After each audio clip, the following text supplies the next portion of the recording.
ஏம்மா முதுகில் குத்துறது என்னுடைய அருமை நண்பர் ராசா சொன்னது நான் ஏற்றுக்கலை. இப்போ வச்சிங்களேன், இப்போ 113 சட்டமன்ற உறுப்பினர்கள் திமுக வசம் இருந்து காங்கிரஸ் 5 உறுப்பினர்களை தரமாட்டோம் அப்படின்னு சொன்னால் அது முதுகில் குத்துனது. அவங்களாம் அதாவது இடதுசாரிகளாக இருக்கட்டும் இல்லை விசிகாவாக இருக்கட்டும் மற்ற கட்சிகள்னா நம்ம தலைவர்கிட்ட வந்து பர்மிஷன் வாங்கிட்டு போனாங்க, நீங்கள் கேட்காமையே போயிட்டீங்க அப்படிங்கிறாங்க. யாரும் இதுக்கு பெர்மிஷனாக வேண்டிய அவசியமே இல்லை. இதை சண்முகத்திட்ட கேளுங்க, பெர்மிஷன் ஆனால் அவர் ரொம்ப சண்டைக்கு வந்துடுவார். இந்த ரவியினுடைய கவர்னராக இருந்து 6 மாதம் தமிழ்நாட்டில் முதல்ல 6 மாதம் வாங்க, அப்புறம் 1 வருஷம் வாங்க. கவர்னர் ஆட்சி வச்ச உடனே எம்எல்ஏக்களை பூரா விலைக்கு வாங்குவாங்க.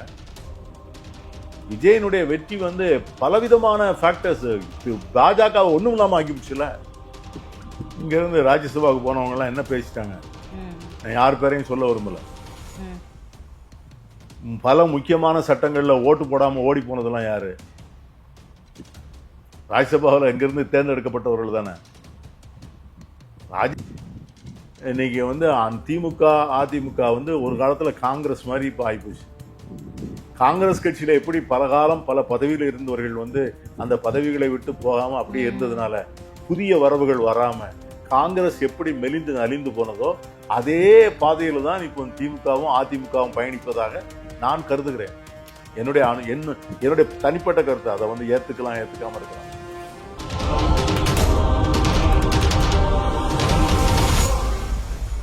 ஃபோர்த் ஸ்டேட் தமிழ் நேயர்களுக்கு வணக்கம். இன்றைய நேர்காணலில் நம்மோடு இணைந்திருக்கிறார் காங்கிரஸ் கட்சியின் மூத்த தலைவரும் முன்னாள் சட்டமன்ற உறுப்பினருமான திரு பீட்டர் அல்போன்ஸ் அவர்கள். வணக்கம் சார். வணக்கம்மா. எப்படி இருக்கீங்க? ஃபைன். இப்போ காங்கிரஸ் உடனே தாவேகாவுக்கு ஆதரவு கொடுத்து கூட்டணியிலும் இணைந்ததுனால திமுகவிலேருந்து பல விமர்சனங்கள் இருந்தது. நீங்கள் பார்த்துருப்பீங்க. ராசா கூட கடுமையாக விமர்சனம் பண்ணியிருந்தாரு. உதயநிதி ஸ்டாலின் அவர்கள் இளைஞரணி கூட்டத்தை கூட்டி காங்கிரஸுக்கு கடும் கண்டனத்தை தெரிவிச்சிருந்தாங்க. அதாவது முதுகுல குத்திட்டாங்க காங்கிரஸ், இனிமே அவங்கள கூட்டணியில சேர்க்கக்கூடாது, அந்த மாதிரிலாம் பேசியிருந்தாங்க. இதை எப்படி பார்க்குறீங்க? ஏம்மா முதுகுல குத்துறது என்னுடைய அருமை நண்பர் ராசா சொன்னது நான் ஏற்றுக்கலை. இப்போ வச்சிங்களேன், இப்போ 113 சட்டமன்ற உறுப்பினர்கள் திமுக வசம் இருந்து காங்கிரஸ் 5 உறுப்பினர்களை தரமாட்டோம் அப்படின்னு சொன்னால் அது முதுகுல குத்துனது. அதே போன்ற ஒரு சிச்சுவேஷன் இருந்ததா? ஆனா திமுக தயவால தான் நீங்க 5 எம்எல்ஏக்களை வாங்கியிருக்கீங்க, சொல்லாம கிளம்ப போயிட்டீங்க, நன்றி கூட சொல்லலை அப்படின்னு சொல்றாரு. எனக்கு அந்த ஒரு விஷயத்துல நான் கொஞ்சம் எனக்கு ஒரு சின்ன கருத்து உண்டு. நீங்கள் நன்றி சொல்லலைன்னு சொன்னீங்க பார்த்தீங்களா, அதில் நான் ஊடகத்தில் சொல்ல விரும்பலை. நான் அதில் சொல்ல வேண்டிய இடத்துல நான் அதை பற்றி நான் பேசியிருக்கிறேன். ஆனால் கூட்டணி என்பது என்னம்மா, நிரந்தரமான கூட்டணி எப்படி இருக்க முடியும்? இப்போ நீங்கள் எங்களை முதுகில் ஊற்றிட்டேன்னு சொன்னீங்க, அப்போ அவங்கெல்லாம் என்ன முஸ்லீம் ஐயுஎம்எல் என்ன பண்ணிட்டாங்க, விடுதலை சிறுத்தைகள் என்ன பண்ணிட்டாங்க? அவங்களாம் அதாவது இடதுசாரிகளாக இருக்கட்டும் இல்லை விசிகாவாக இருக்கட்டும் மற்ற கட்சிகள்னா நம்ம தலைவர்கிட்ட வந்து பர்மிஷன் வாங்கிட்டு போனாங்க, நீங்கள் கேட்காமையே போயிட்டீங்க அப்படிங்கிறாங்க. யாரும் இதுக்கு பெர்மிஷனாக வேண்டிய அவசியமே இல்லை. இதை சண்முகத்திட்ட கேளுங்க, பெர்மிஷன் ஆனால் அவர் ரொம்ப சண்டைக்கு வந்துடுவார். ஆனா உதயநிதி ஸ்டாலின் அவர்கள் இப்படிதான் சொல்லியிருக்காங்க. அவங்க சொல்லலாம், யாருக்கும் அனுமதிலாம் யாருக்கும் கொடுக்கல. அது அதே நம்முடைய முதலமைச்சரே முன்னாள் முதலமைச்சரே சொல்லியிருக்காரு. முன்னாள் முதலமைச்சரே ஒவ்வொன்றும் தனிப்பட்ட கட்சிகள், அந்த கட்சிகள் சுதந்திரமான கட்சிகள், அந்த கட்சிகள் தங்களுக்குள்ள முடிவுகளை எடுப்பதற்கு அவங்களுக்கு முழுமையான அதிகாரம் இருக்கிறது என்பதை முன்னாள் முதலமைச்சர் ஸ்டாலின் அவர்களே சொல்லியிருக்காங்களே. அதெல்லாம் நான் யார்ட்டையும் கேட்டுட்டு போகணுங்கிற அவசியமே இல்லை. ஏதான் நான் சொல்லேன், அரசியலில் நிரந்தர நண்பர்களும் கிடையாது, நிரந்தர எதிரிகளும் கிடையாது. அப்ப அவர் பேச்சு மூலமா என்ன சார் புரிஞ்சுக்கலாம்? கூட்டணி கட்சிகளை ஆண்டான் அடிமை கட்சியா தான் வச்சிருந்திருக்காங்க, அதாவது எங்க கிட்ட அனுமதி வாங்கிட்டு போறாங்க அப்படின்னு குறிப்பிட்டு சொல்றாருல உதயநிதி ஸ்டாலின் அவர். அது அவருடைய பார்வை, நான் அதை ஏத்துக்கல. ஆனா இதுக்கு யாருமே எதிர்ப்பே தெரிவிக்கல. விசிகாவா இருக்கட்டும், இடதுசாரிகளா இருக்கட்டும், நீங்களா இருக்கட்டும், யாருமே ஒருவேளை அதை எதிர்ப்பு தெரிவிப்பதும் அவங்களுடைய சாய்ஸ் தான். எல்லாத்துக்கும் ஒவ்வொன்றுக்கும் ரெஸ்பாண்ட் பண்ணிட்டு இருக்கணுங்கிற அவசியமே இல்லை. சிலருடைய பேச்சுக்களையும் அப்படியே இக்னோர் பண்ணிட்டு போறது கூட ஒரு ஸ்ட்ராட்டஜின்னு அவங்க நினைச்சிருக்கலாம். எங்களை பொறுத்த வரைக்கும் நாங்கள் என்ன நினைக்கிறோம் அப்படின்னா, காங்கிரஸ் கட்சியினுடைய எதிர்காலத்துக்கு எது நல்லது. இப்ப நான் என்ன சொல்றேன், இந்த கட்சிகள் எல்லாமே வச்சுங்க, ஐயுஎம்எல், விடுதலை சிறுத்தைகள், காங்கிரஸ், இவங்களுக்கெல்லாம் தமிழக மந்திரி சபையில எப்பொழுது யார் இடம் கொடுப்பார்? ஆனா ஆனா இது சந்தர்ப்பவாத அரசியல்னு சொல்றாங்க. எதுமா சந்தர்ப்பவாத அரசியல்? வெறும் பதவிக்காகவும் இது அதிகாரத்துக்காகவும் தான் இப்படி வந்து போனாங்க. அது மத்தவங்க எல்லாம் சேர்ந்ததெல்லாம். இப்ப காங்கிரஸும் திமுகவும் எத்தனை முறை கூட்டணி வச்சு எத்தனை முறை பிரிஞ்சிருக்கு? திமுக பாஜகவோட கூட்டணி வைக்கல. எல்லா கட்சிக்கும் வந்து ஒரு காலத்துல ஒரு அவசியம் வந்திருக்கு. அந்த அவசியத்தை வந்து அவங்க நிறைவேற்றுறதுக்கு அவங்கவுங்க அதற்கான சில கண்டிஷன்ஸை போட்டிருக்காங்க. இப்போ 113 பேர் அவங்க வச்சுருந்துருக்காங்க. எங்களுக்காக நாங்கள் 5 பேர் போடாமல் நாங்கள் வெளியே வந்துட்டோம் அப்படின்னா சரி, அந்த மாதிரி வாய்ப்பு இல்லை. ரெண்டாவது, நாங்கள் வந்து இன்னைக்கு அவரோட போய் சேர்ந்ததுனால தமிழ்நாட்டில் வந்து ஆளுநர் ஆட்சி மூலம் பாஜக ஆட்சி செய்வதை நாங்கள் தடுத்திருக்கிறோம். நாங்கள் மட்டும் போகலன்னு வச்சுங்க, இன்னைக்கு தமிழ்நாட்டில் இன்னைக்கு வந்து ஆளுநர் ஆட்சி தான் இன்னைக்கு நடக்கும். இதே மேற்கு வங்க மாநிலத்தில் இருக்க ரவியை கொண்டாந்து திரும்ப வச்சிருப்பாங்க. அந்த ரவியினுடைய கவர்னராக இருந்து 6 மாதம் தமிழ்நாட்டில் முதல்ல 6 மாதம் வாங்க, அப்புறம் 1 வருஷம் வாங்க. கவர்னர் ஆட்சி வச்ச உடனே எம்எல்ஏக்களை பூரா விலைக்கு வாங்குவாங்க. விஜயனுடைய வெற்றி வந்து பலவிதமான ஃபேக்டர்ஸ் பாஜகவை ஒன்றும் இல்லாமல் ஆக்கிவிடுச்சுல. நீங்க அதெல்லாம் வந்து பெரிய சரித்திரம் தானே.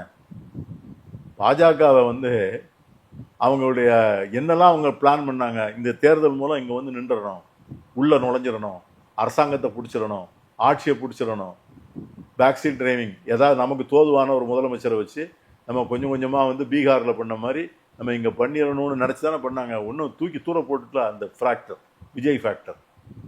ஸோ இதெல்லாம் வந்து ஆரோக்கியமான விஷயங்களாக காங்கிரஸ் பார்க்கிறது. ஸோ அப்படிப்பட்ட ஒரு சக்தியை வந்து, அந்த சக்தியை வந்து நம்ம ஏன் கொண்டு போய் பாஜகன்னு சொல்லி தள்ளணும்? எதிர்க்கலை, ஆதரவு, பாஜக ஆதரவு தள்ளணும், அது அவசியம் இல்லை.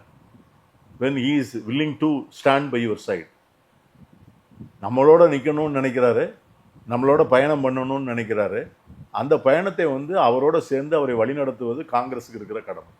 ஆனா பாஜகவை வந்து தமிழ்நாட்டுக்குள்ள உள்நுழைவதை தாவேகா தடுத்திருக்குது அப்படின்னா, பேச்சு மூலியமாவோ நடவடிக்கை மூலியமாவோ நான் முன்னாடியே சொன்ன மாதிரி இல்லையே சார். இப்போ நீங்க ராஜ்யசபா சீட் வந்து காங்கிரஸுக்கு ஒதுக்குறது கூட இன்னொரு விமர்சனம் என்ன வருது அப்படின்னா, ஒருவேளை தாவேகா வேட்பாளர் வந்து தேர்ந்தெடுக்கப்பட்டு மாநிலங்களவைக்கு போனாங்க அப்படின்னா பாஜகவை மூர்க்கமா எதிர்க்கக்கூடிய ஒரு சூழல் ஏற்படும். அதை வந்து தடுப்பதற்காகத்தான் காங்கிரஸ் வந்து உள்ள அனுப்புறாங்க. அவங்க வந்து எப்படி வேணா பேசட்டும், அது வந்து நமக்கு பிரச்சனையா அமையாது அப்படின்னு ஒரு கண்ணோட்டம் இருக்கு. இங்க இருந்து ராஜ்யசபாவுக்கு போனவங்க எல்லாம் என்ன பேசிட்டாங்க, நான் யார் பேரையும் சொல்ல விரும்பல. பல முக்கியமான சட்டங்கள்ல ஓட்டு போடாம ஓடி போனதெல்லாம் யாரு? ராஜ்யசபாவில் எங்கிருந்து தேர்ந்தெடுக்கப்பட்டவர்கள் தானே. ராஜ்யசபாவில் வந்து அவர் என்ன நினைச்சிருக்கிறாருன்னா, தனி நபராக ராஜ்யசபாவுக்குள்ள போறதுல வந்து அங்க ஒன்றும் இம்பாக்டே கிடையாது. ஏன்னா அங்க வந்து நீங்க உங்களை குரூப்பா ரெகக்னைஸ் பண்ணணும்னா யூ நீட் 8 மெம்பர்ஸ். 8 பேர் இருந்தால் தான் நீங்கள் குரூப்பு. அதுக்கு பிறகு தான் உங்களுக்கு டைம் அலாட்மெண்ட்டே பண்ணுவாங்க. நீங்கள் சிங்கிள் மெம்பர்லான்னு கேட்டிங்கன்னா உங்களுக்கு டைம் அலாட்மெண்ட்டே வராது. ஆனால் அதே நேரத்தில் வந்து ஒரு காங்கிரஸ் உறுப்பினர் போனாருன்னு வச்சுங்க, அவங்களுக்கு வந்து அங்கே வந்து பிளாட்ஃபார்ம் வந்து பெருசு. அவங்க வந்து நல்லா வந்து எஃபெக்டிவாக அங்கே பெர்ஃபார்ம் பண்ண முடியும். ஆகவே அதனால் வந்து அவர் வந்து இப்போ நீங்கள் பாஜகவுக்கு எது வசதினா அவர் சிங்கிள் மேனாக வர்றதான் வசதி. அவர் பாஜகவுக்கு அனுசரணையாக இருந்திருக்கணும்னா ஒரு சிங்கிள் மெம்பர் அனுப்பிச்சிருக்கலாம். காங்கிரஸை பலப்படுத்தணும், வலிமைப்படுத்தணும்னு அவர் நினைச்சிருக்க வேண்டாம். அங்கே தான் இவங்க எல்லாரும் அதை வந்து தவறாக விமர்சனம் பண்ணுறாங்க. ஆனால் உண்மையான விமர்சனம் வந்து தன்னுடைய கட்சி அங்கே போய் இருப்பதை விட காங்கிரஸ் கட்சிக்கு அங்கே ஒரு உறுப்பினர் இருந்தால் அது வந்து அந்த குரல் வந்து இன்னும் வலிமையாக இருக்கும். பாஜகவுக்கு எதிரான குரல் வலிமையாக இருக்கும். அதனால தான் பண்ணார். இப்போ பே சண்முகம் அவர்கள் கூட பிரவீன் சக்கரவர்த்தி அவர்கள் மாநிலங்களவை உறுப்பினராக இப்போ வேட்பாளராக தேர்ந்தெடுக்கப்பட்டிருக்காரு.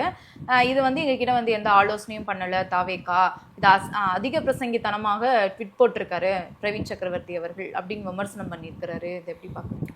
அதாவது கூட்டணியினுடைய வேட்பாளர் அப்படின்னு சொல்லும்போது அந்த கூட்டணியில் இருக்கிற எல்லா கட்சிகளுடைய தலைவர்களையும் நீங்கள் கன்சல்ட் பண்ணுறது தான் நியாயம்.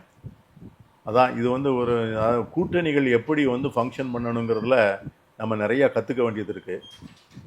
பொதுவாக என்னை பொறுத்த வரைக்கும் வந்து நான் வந்து இந்த மாதிரி வந்து ஒரு கேள்வி வருவதை ஒரு ஆரோக்கியமாக தான் பார்க்குறேன். தமிழ்நாட்டில் வந்து எல்லாமே வந்து ஒரு ஒரு நபர் எடுக்கிற முடிவு தான், அல்லது ஒரு கட்சி எடுக்கிற முடிவு தான். அப்படி தான் இருந்தது. அதிமுக காலத்தில், எம்ஜிஆர் காலத்தில், கலைஞர் காலத்தில், ஜெயலலிதா இப்படின்னு வரிசையாக பார்த்து நம்முடைய இன்னைக்கு இப்போ இந்த கவர்மெண்ட் வரைக்கும் அவங்க என்ன நினைக்கிறாங்களோ அவங்க தான், அதான் மாதிரி இருந்தது. இன்னைக்கு வந்து அந்த நிலைமை வந்து மாறி இருக்கிறது. எதுனாலும் எல்லாரையும் கேட்டு தான் செய்யணும், எல்லாருடைய கருத்திசைவு இருந்தால்தான் ஒரு காரியத்தை வந்து முன்னெடுக்கலாம் அப்படிங்கிற ஒரு நிலைமை இருப்பது ஜனநாயகத்திற்கு ரொம்ப நல்லது. அப்ப நிறைய இன்புட் கிடைக்கும். ஒரு நினைச்ச உடனே ஒருத்தரை வந்து ஃபீல்டு பண்ணிட முடியாது. இது கூட்டணி எப்படி வேலை செய்வது என்பதை வந்து நம்ம கேரளாவிலிருந்து படிக்கணும். ஏன்னா இந்த தடவை வந்து கூட்டணி அரசு முதல் முறையாக தமிழ்நாட்டில் வந்திருக்கிறது. முதல் முறையாக மட்டுமல்ல, இனிமேல் தமிழ்நாட்டில் எந்த அரசு வந்தாலும் கூட்டணி அரசு தான். இனிமே வந்து அது மாறாது. இனிமே எப்படி கேரளாவில் இருக்குதோ அத மாதிரி இங்கேயுமே வந்து இனிமேல் கூட்டணி அரசு தான். அப்போ கூட்டணி அரசுகள் வெற்றிகரமாக எப்படி நடப்பது, கூட்டணி கட்சிகள் தங்கள் அதிகாரத்தை கூட்டணி அரசுகள் மூலம் எப்படி வந்து அதை பயன்படுத்துவது, அதற்கு என்ன முறை, உரசல் இல்லாமல், மோதல் இல்லாமல், மக்களுக்கு எந்த விதமான இடைஞ்சல் இல்லாமல் ஒரு நல்ல நிரந்தரமான ஸ்டேபிள் கவர்மெண்ட்டை ஒரு கூட்டணி அரசு எப்படி கொடுக்க முடியும் என்பதற்கு கேரளாவில் அவங்க நிறைய எவால்வ் பண்ணி வச்சிருக்காங்க. அதுக்கு வந்து ஒரு கோஆர்டினேஷன் கமிட்டி, அந்த கோஆர்டினேஷன் கமிட்டியில் ஒரு கன்வீனர், அதில் வந்து எல்லாரும் மெம்பர்ஸ். ஸோ இதை மாதிரி முக்கியமான பிரச்சனைகள் வருகின்ற போது அவங்கள்ட்ட போய் அவங்கள்ட்ட இருந்து கிளியரன்ஸ் ஆகி வரும். இது வந்து விஜய் அவர்கள் முதலமைச்சருக்கு ரொம்ப நல்லது. அப்படி ஒரு கமிட்டி அவர் வந்து ஏற்பாடு செய்வார் என்று சொன்னால் அவருக்கு பல விஷயங்களில் பல பிரச்சனைகளை வந்து இந்த கமிட்டி வந்து தீர்த்து கொடுக்கும். அந்த முயற்சியும் முதலமைச்சர் மேற்கொள்ள வேண்டும் என்று நான் கேட்டுக்கொள்கிறேன். இப்போ இந்தியா கூட்டணியோடைய கூட்டம் நடக்க போகுது, அதில் திமுக வந்து அங்கம் வகிக்காது, காங்கிரஸ் வந்து அதில் அந்த கூட்டத்தில் கலந்துக்கிறதுனால அப்படின்னு முன்னாள் முதல்வர் மு க ஸ்டாலின் அவர்கள் வந்து தெரிவிச்சிருக்கிறாரு. திமுக கூட்டணியிலிருந்து இப்போ திமுக வந்து வெளியேற போகுதா இந்தியா கூட்டணி? நான் அந்த அது மாதிரிலாம் ஒரு ஒரு ஒரு ஒரு ஒரு தவறான முடிவை திமுக நிச்சயமாக எடுக்காதுன்னு நினைக்கிறேன். ஒரு கோபங்கள் இருக்கிறது, அதாவது அது வந்து இயற்கையானதும் கூட. அவங்களுக்கு வந்து நம்மளை வந்து காங்கிரஸ் வந்து இருந்துட்டு போயிட்டாங்க அப்படிங்கிற கோபம், தேர்தலில் நிறையா வேலை பார்த்துருக்காங்க, அந்த மாதிரி அவங்களுக்கு அந்த ஆதங்கங்கள்லாம் இருந்திருக்கு. பட் அரசியலில் வந்து தனிப்பட்ட எமோஷன்ஸுக்கு வந்து நம்ம வழி கொடுக்கக்கூடாது. நம்ம வந்து ஒரு கொள்கை சார்ந்து எதிர்கால திட்டம் சார்ந்து தான் நம்ம முடிவெடுக்கணும். தமிழ்நாட்டுக்கு வந்து மதச்சார்பற்ற சமூக நீதி சக்திகள் ஒன்றாக இருக்கணும். இப்போ இன்னைக்கு வந்து அண்ணாமலையினுடைய வரவு வந்து எல்லாரும் உற்று பார்க்கணும். இன்னைக்கு வந்து அரசியல் வந்து ஒரு பெரிய பராடிகம் ஷிஃப்ட் ஆயிருக்கு. இன்னைக்கு வந்து திமுக அதிமுக வந்து ஒரு காலத்தில் காங்கிரஸ் மாதிரி இப்போ ஆகிப்போச்சு. காங்கிரஸ் கட்சியில் எப்படி பலகாலம் பல பதவியில் இருந்தவர்கள் வந்து அந்த பதவிகளை விட்டு போகாமல் அப்படியே இருந்ததுனால புதிய வரவுகள் வராமல் காங்கிரஸ் எப்படி மெலிந்து நலிந்து போனதோ அதே பாதையில் தான் இப்போ திமுகவும் அதிமுகவும் பயணிப்பதாக நான் கருதுகிறேன். என்னுடைய தனிப்பட்ட கருத்து. அதை வந்து ஏற்றுக்கலாம், ஏற்றுக்காமல் இருக்கலாம். ஆனால் அரசியல் வந்து இப்போ வேற பக்கம் போகுது. அவங்க வந்து இன்னைக்கு வந்து விஜய் வந்தாச்சு, உடனே விஜய்க்கு மாற்று யாரு அப்படின்னா விஜயினுடைய வயது அந்த ஏஜ் குரூப்பில் அடுத்த லீடர்ஷிப்பை உருவாக்குறாங்க. இந்த இரண்டு கட்சிகளில் உள்ள அட்வான்டேஜ் என்னன்னா அங்கே இருக்கிற பொசிஷன்ஸ்லாம் வேக்கண்டாக இருக்கு. நாளைக்கு அண்ணாமலை புது கட்சி ஆரம்பிக்கலாம், அந்த புது கட்சி ஆரம்பிச்சா அதில் நிறைய பொசிஷன்ஸ் வந்து வேக்கண்டாக வரலாம். இப்போ இங்கே வந்து ஒரு ஒன்றிய செயலாளர் ஆகணும், ஒரு மாவட்ட செயலாளர் ஆகணும் அப்படின்னு சொன்னால் குறைந்தது வந்து 25லேருந்து 30 வருஷம் அவங்க வெயிட் பண்ணணும். அதெல்லாம் இனிமேல் அந்த பொறுமையோடு காத்திருப்பதற்காக இளைஞர்கள் தயாராக இல்லை. ஸோ அந்த மாதிரி உள்ள மாற்றங்களை எல்லாம் உணர்ந்து இப்போ அண்ணாமலை வந்து கட்சி அப்படின்னு சொன்னால் அதை வந்து நான் வந்து எப்படின்னு பார்த்தீங்கன்னா அந்த நம்ம எங்கள் ஊரில் சொல்லுவான் புதிய மொந்தையில் பழைய கல்லுமா, சரிங்களா? அதாவது உள்ளே இருக்கிற சரக்கு அதான் பிஜேபி சரக்கு தான், வெளியே இருக்கிற லேபிள் தான் வேற. அப்படி தான் இருக்க முடியும். ஏன்னா அவர் வந்து அந்த சூழ்நிலையில் தான் ப்ராட்டப் ஆகி அப்படி தான் வந்திருக்காரு. ஒரு கட்சியை விட்டு போகிறவங்க எப்படி போவாங்க? ஒரு ஸ்டேட்மெண்ட்டை இஷ்யூ பண்ணிவிட்டு நான் இந்த கட்சியினுடைய நடவடிக்கை பிடிக்கல, கொள்கை பிடிக்கல, நான் போகிறேன். இவர் என்ன ஒவ்வொருத்தருடைய வீட்லையா போய் நின்று ஆசீர்வாதம் வாங்கிட்டு வழி அனுப்பி வச்சு நம்ம வீட்டில் புது குடித்தனம் பண்ணுறவங்கள போய் ஆசீர்வாதம் பண்ணி தனி வீட்டில் குடித்தனம் பண்ணுறதுக்கு வீட்டில் உள்ள பெரியவங்கெல்லாம் போய் அவங்கள உட்கார வைக்கிற மாதிரி பாஜக உள்ள தலைவர்கள், ஆர்எஸ்எஸ் தலைவர்கள்லாம் இன்னைக்கு அண்ணாமலையை வந்து ஒரு புது குடித்தனம் பண்ண வைக்கிறாங்க. கேட்டிங்களா? ஸோ அதனால ஆனால் நமக்கு என்ன வந்து இதில் நம்ம ஒரீடாக இருக்கணும்னா, இளைஞர்களுக்கு வந்து பெரிய கொள்கையை அனலைசிஸ் பண்ணி ஒரு கட்சியில் போய் சேரக்கூடிய ஒரு மனப்போக்குவம் இல்லை. அவங்களுக்கு ஒரு அவைலபிளாக இருக்க ஒரு பிளாட்ஃபார்ம், அந்த பிளாட்ஃபார்த்தில் உடனே போய் ஏறிக்கணும்னு நினைக்கிறாங்க. அதனால் மற்ற அரசியல் கட்சிகள் கவனமாக இருக்கணும். அதை போன்ற ஒரு சேதம் ஏற்படுவதை தவிர்க்க வேண்டும். அதற்காகத்தான் நான் சொல்கிறேன், அந்த மாதிரி முடிவுகளை திராவிட முன்னேற்ற கழகம் எடுக்காதுன்னு சொல்கிறேன். சரிங்க சார், பார்க்கலாம் என்ன நடக்குதுன்னு. Thank you. பல்வேறு கருத்துக்களை பகிர்ந்தமைக்கு நன்றி சார். நன்றிம்மா.